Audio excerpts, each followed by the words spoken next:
Waves and interference. We will now discuss the condition for constructive and destructive interference in Young's double slit experiment. So if you remember, we have these plane waves approaching this barrier with two slits S1 and S2. The slit separation I call D, and the midpoint here is Q. On the screen, viewing screen, which is at a great distance compared to the slit separation width, is at a distance L, and the midpoint, the central point here, is called O. Now we're looking at two waves traveling from slit S1 and slit S2. So this ray travels a distance R1 to reach point P. This ray travels a distance R2 to reach point P. Now, if we say that this L is much greater than D, to a good approximation, these two rays, R1, traveling distance R1 and R2, will appear to be parallel to each other. So you can see that this parallel approximation gets better and better as we move the screen farther away. Okay, so for a far away screen, we have the parallel ray approximation, and the path difference between these two rays is what we should look at, because we have seen that if it's an integer multiple of wavelength, it's going to be constructive interference.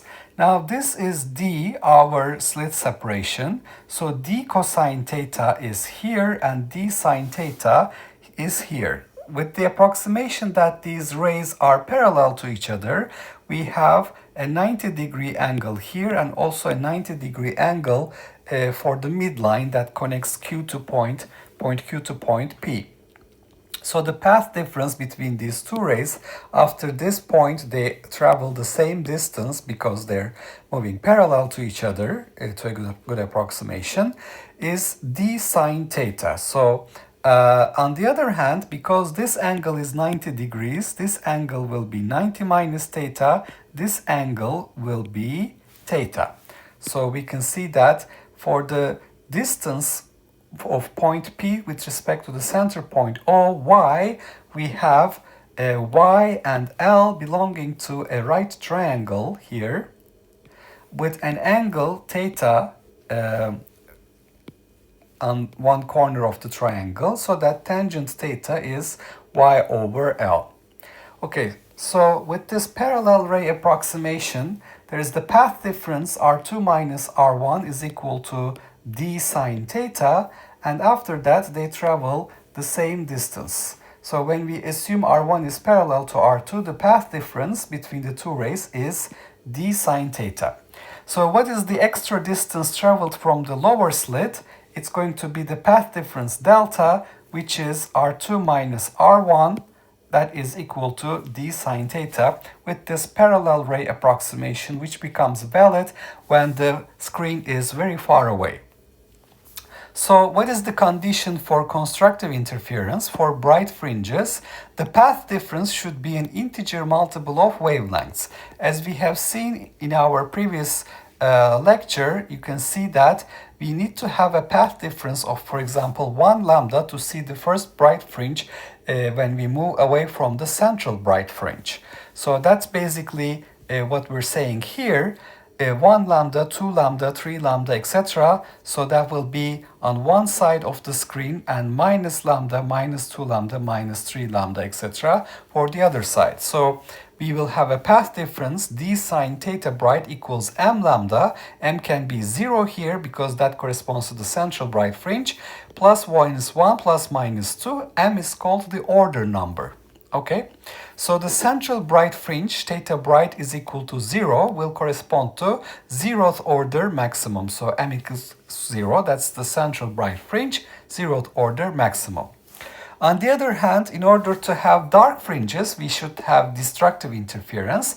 That means the path difference, delta, is equal to D sine theta dark. So we're changing this angle here, so to go to different points on the screen.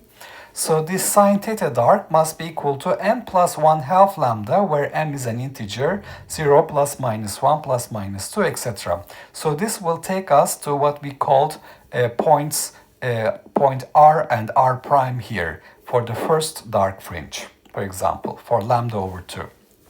And remember, here we had 5 lambda plus 6, 5 lambda plus lambda over 2. Here we had 6 lambda, so lambda over 2 path difference, giving us the dark fringe. Okay, on the other hand, as I said, from this right triangle, we have tangent theta is equal to y over L. And why is this angle theta? Because this is 90 degrees, this is 90 minus theta, this angle is theta. So bright locations will correspond to y bright equals L times tangent theta bright, and dark locations on the screen will correspond to y dark equals L times tangent theta dark. Now, if we're looking at the portion of this interference pattern close to the center, so we're looking at the first few fringes here, we can basically talk about a small angle theta. So theta equals 0, theta small, etc. So we have a small angular displacement from the central axis. So that's going to give us the small angle approximation. If theta is small, tangent theta is approximately equal to sine theta, and the fringe positions are linearly spaced near the center of the pattern. Why?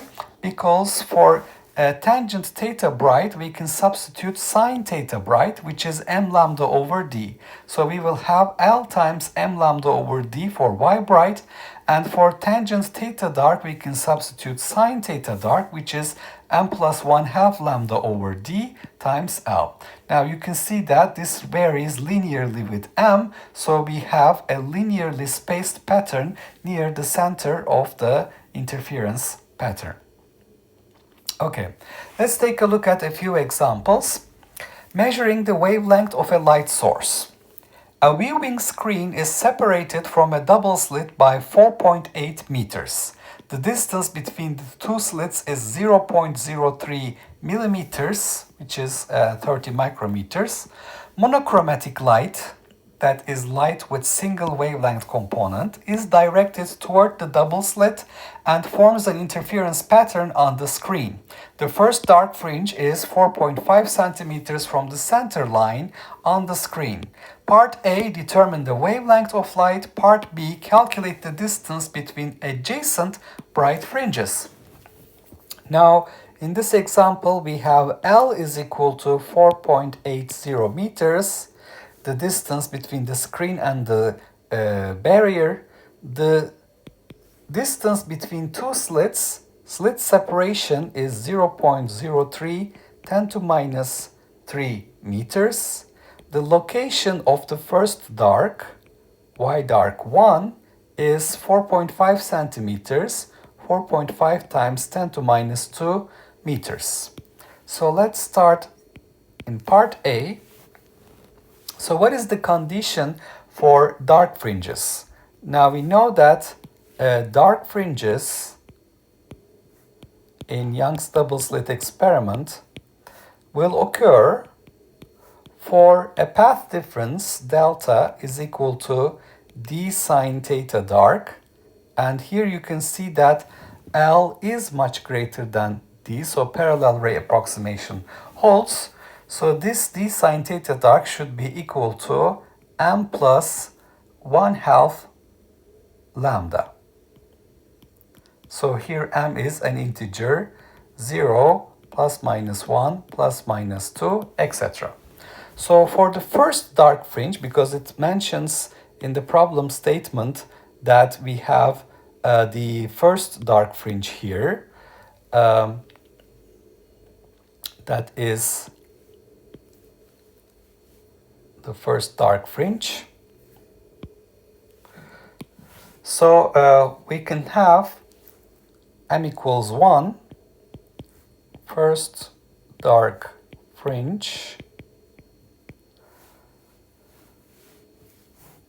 That actually corresponds to m equals 0 here, because that gives us lambda over 2 path difference. So this will give us sine theta dark 1 is equal to lambda divided by 2d. Okay, so we substitute m equals 0 here, lambda over 2, 2d sine theta dark equals 1, or sine theta dark is lambda over 2d. Now, we're looking at the first dark fringe, so the angle is small, so sine theta dark is approximately equal to tangent theta dark, 1, which is y divided by L. So remember, from this geometry here, tangent theta is y divided by L. So from this information we can extract the wavelength. The wavelength is 2dy over L, 2dy over L, and that will be equal to, well, this y is basically y dark 1. So this is y dark 1. So if we substitute the numbers here, we're going to get 2 times the slit separation, 0.03, 10 to minus 3 meters. The first dark location, 4.5, 10 to minus 2 meters, divided by 4.8 meters. And this gives us a wavelength, lambda is equal to 562.5 nanometers. That's the wavelength of light used in this experiment. Now we want to know the distance between two adjacent bright fringes. So we need to look at the condition for having constructive interference. Bright fringes will occur for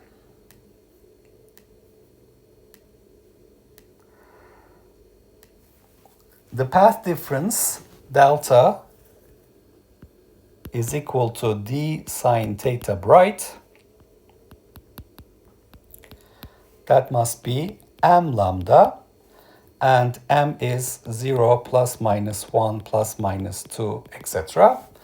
And because we're looking at small angles, tangent theta bright is y over L. For the pattern close to the center, this is approximately equal to sine theta bright, which is m lambda divided by the slit separation distance d. That's what we obtain from this equation. Therefore, we can see that the locations as a function of bright locations as a function of the order of interference is equal to m lambda L over d. M lambda L over d. So if we look at m plus 1th bright location, bright fringe location, minus mth bright fringe location, this is basically lambda L over d when we're close to the center of the pattern. And this delta y will be equal to, so this is what I'm calling delta y here, the wavelength that I have found in part A, 562.5 nanometers, 10 to minus 9 meters, times 4.8 meters divided by 0.03 times 10 to minus 3, and I find that delta y will be approximately 9 centimeters when I'm close to the center of the pattern. Okay, so we have solved the distance between adjacent bright fringes with the small angle approximation, assuming tangent theta bright is equal to sine theta bright and linearly spaced bright fringes. Now let's take a look at another example, separating double slit fringes of two wavelengths. A light source emits visible light of two wavelengths, 430 nanometers and 510 nanometers. The source is used in a double slit interference experiment. Remember, ideally we want to have monochromatic source, but here we have two sources, in which L is 1.5 nanometers and D, the slit separation, is 0.025 millimeters. Find the separation distance between the third order bright fringes for the two wavelengths. Now remember the condition for constructive interference. For bright fringes in Young's double slit experiment, we must have the path difference d sine theta bright equals integer multiple of wavelengths m lambda, and at the same time tangent theta is equal to y over L. And remember that this analysis will work when L is much greater than the separation width, the parallel ray approximation.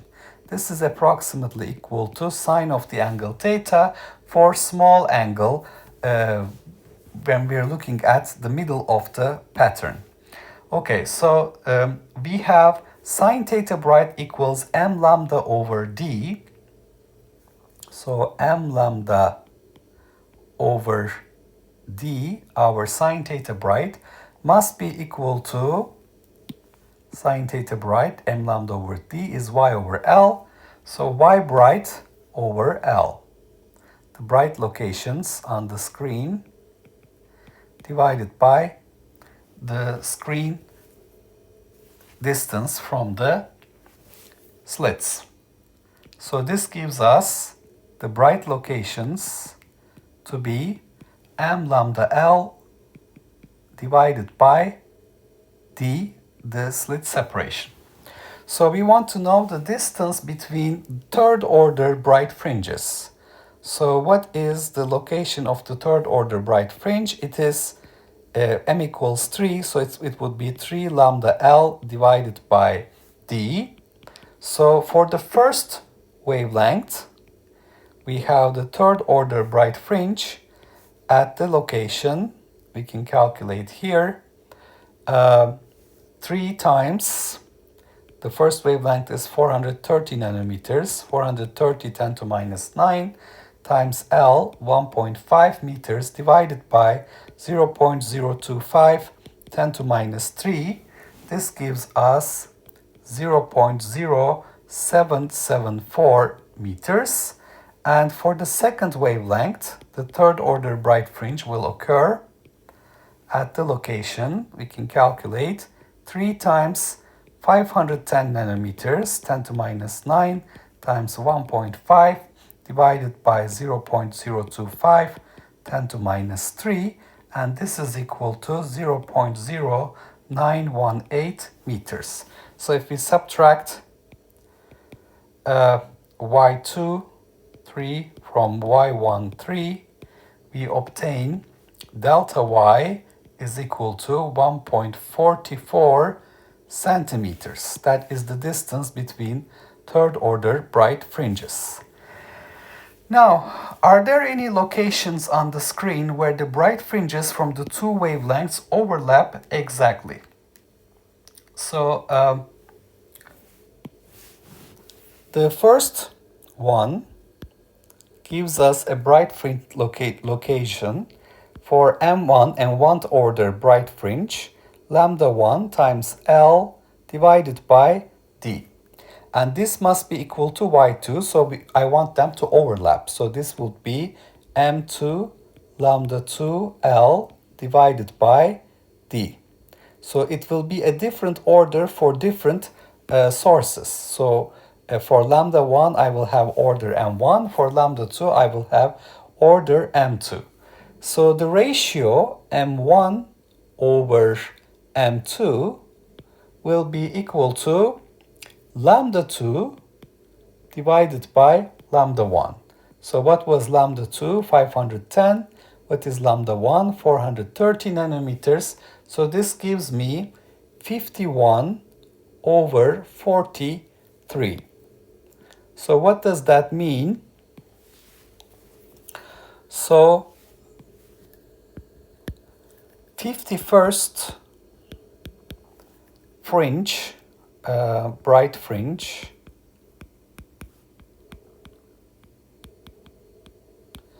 of lambda 1 equals 430 nanometers overlaps with 43rd bright fringe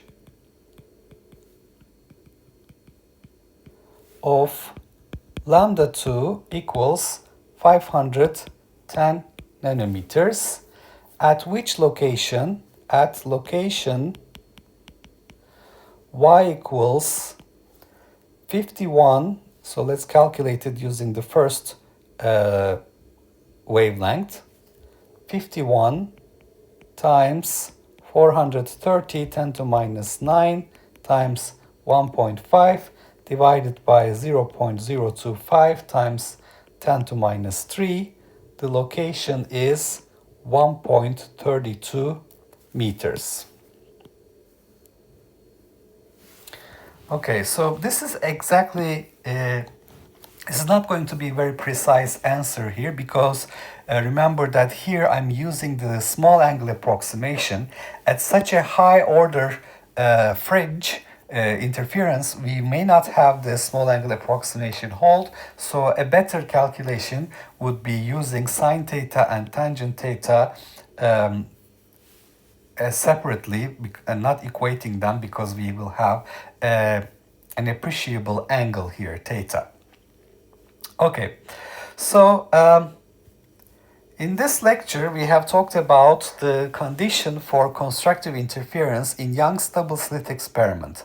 The parallel ray approximation holds when the screen is far away from the barrier that holds the two slits, so that the slit separation width is much less than the distance to the screen. And by using the parallel ray approximation, we see that the path difference between the two slits, the rays coming from two slits, is given by d sine theta, and also tangent theta is y, the distance from the center of the screen, divided by L, the distance of between the screen and the barrier. So for constructive interference, we need to have the path difference d sine theta bright equals integer multiple of wavelengths, where m is called the order number, and zeroth order maximum corresponds to the central bright fringe. For dark fringes, we need to have d sine theta dark is m plus 1/2 lambda, where m is an integer again, and tangent theta is y over L, so we can locate the bright and dark fringes using this right triangle, PQO right triangle. If theta is small, tangent theta is approximately equal to sine theta. The fringe positions are linearly spaced, so sine theta equals m lambda over d equals tangent theta, so m lambda L over d is y bright, and m plus 1/2 lambda L over d is y dark, the dark locations on the screen, small angle approximation. We looked at one example measuring the wavelength of a light source. With the first I checked the parallel ray approximation. L is much greater than D. 4.8 meters is much greater than 30. This was 30 millimeters, which is 0.03 millimeters, 0.03 10 to minus 3 meters, or 30 micrometers. We know the first location of the dark fringe, 4.5 10 to minus 2 meters. We can use the condition for destructive interference. For m equals 0, we obtain the first dark fringe, and we obtain the wavelength using the small angle approximation. Tangent theta dark is y dark over L, sine theta dark 1 is m equals 0 lambda over 2 d. So we obtain lambda. And the distance between adjacent bright fringes, the path difference should be d sine theta bright equals m lambda for constructive interference, and tangent theta bright is y over L, approximately equal to sine theta bright when we're close to the center of the pattern. And we can see that the distance between the bright fringes will be m lambda L over d. They're linearly spaced, so lambda L over d is the separation, and we can substitute the numbers to get our answer. If we have two sources with two different wavelengths giving us Young's double slit interference, then we have interference of source 1 and source 2. They are monochromatic sources. For bright fringes, we have d sine theta bright equals m lambda, tangent theta equals y over L. And with the the small angle approximation, we can replace sine theta with tangent theta. M lambda over L, D is Y over L. So the third order bright fringes will give us 3 lambda L over D locations for different wavelengths. We can substitute for lambda 1, 430, lambda 2, 510, and find the distance between third order bright fringes. And then I was interested in whether or not there are locations on the screen where the bright fringes will overlap. And this basically corresponds to y1 equals y2, the two bright fringes of the two screens. But this is at a location, at an order m1. So this is basically y1 for the m1th order bright fringe, and this is y2 for the m2th order bright fringe. And when they overlap, m1 over m2 is lambda 2 over lambda 1. So 51st bright fringe of lambda 1 will overlap with 43rd bright fringe of lambda 2. M2 equals 43, M1 equals 51. So this will correspond to y equals 1.32 meters. As you can see, the angle is not so small. So a more precise answer can be given.